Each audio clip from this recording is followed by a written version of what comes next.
Well, hey everybody. I just wanted to take a brief moment of your time to show off that I figured out how to fix an automatic thread cutter on a sewing machine, and I am proud of myself, so I'm sharing to the world that I am now part of the clan of people that know how to fix automatic thread cutters. Here's a machine I got from a pawn store recently, and the first thing I did was clean it, and then now I'm just testing the stitches, and as you can see here, I hit the automatic thread cutter. Did not cut the threads. There is a second blade behind the machine like many machines have, so I'm just going to cut the thread there for now and figure out what's going on.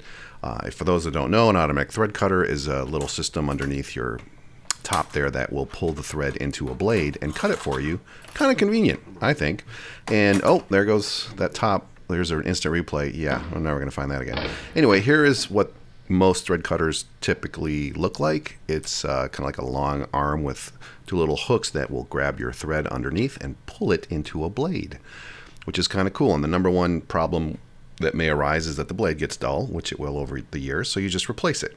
Now you can go online and find many of the apps that like to sell these blades for $7 each or $3 each, ridiculous, when really it's just a common hobby knife blade that you can find in most little hobby knives that have the little ejector to change out blades as they dull and they just snap off.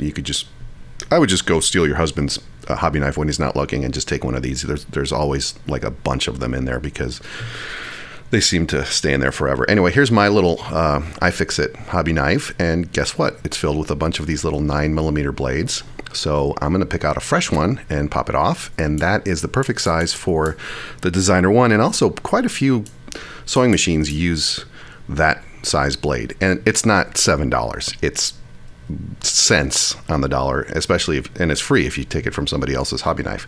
Anyway, they only go in one way on the blade holder because you can see they're kind of like a parallelogram, and I'm so proud. I just remember that from third grade math. So, or what is that? Biograph? By math. Anyway, okay, so it only goes in one way and it fits into that groove. And so the blade holder will then slide onto a rail system only one way on this little plastic piece. As you can see me trying to find it right there. And it just kind of hugs the rail and then puts the blade back into position so that the hooks can grab the thread and pull it into the blade. Kind of neat.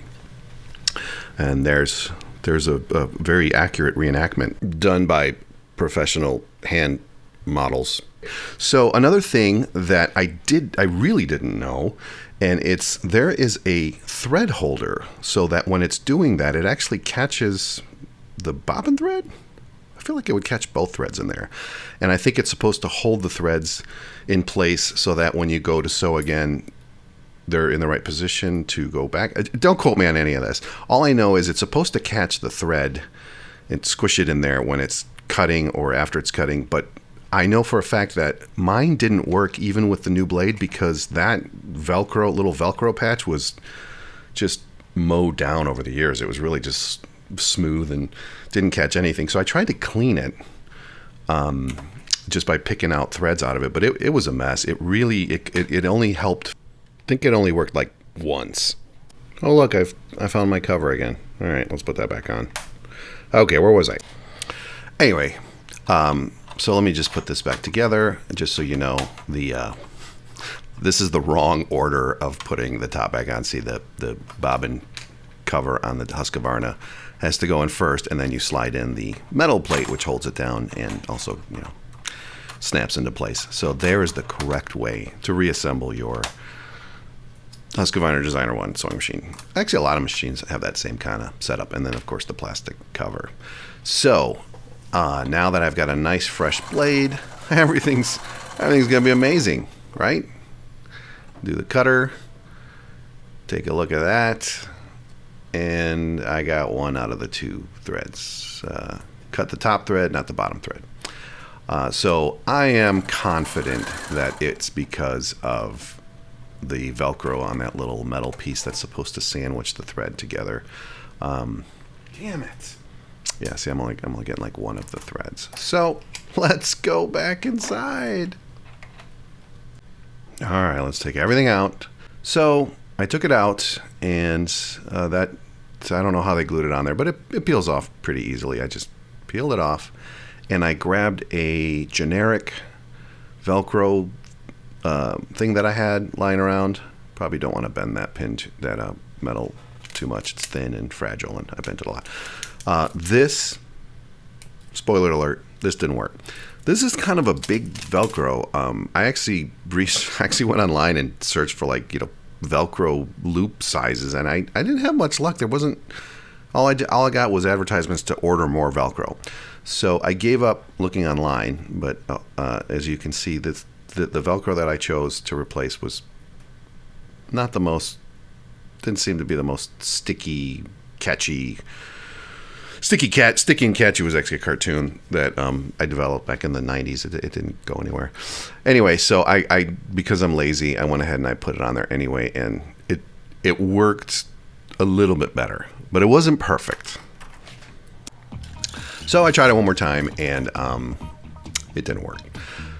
I got it to work once, I think, but it's just not consistent, and if I'm going to go through all this trouble, I would like to fix this so it works consistently.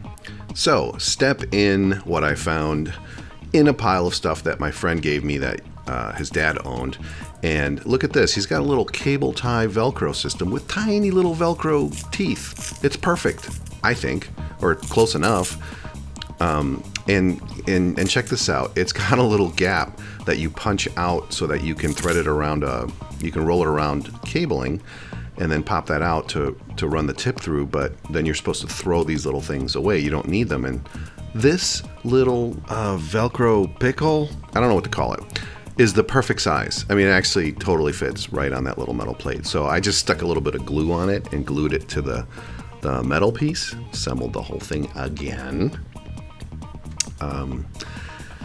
And now with a new blade and new Velcro, if you can find tighter, smaller Velcro, go for it. This is the best I could do, but I got this thing to work 4 times in a row. I cut thread 4 times in a row, and that means that's 100% success rate. I did terrible in math and statistics. Anyway, so I think, this is just 2 examples. But anyway, there you go. If you didn't know about this, I didn't know about it. I'm happy I kind of figured it out. Let me know if you've had similar experiences or if there's a better way to do it. But yay!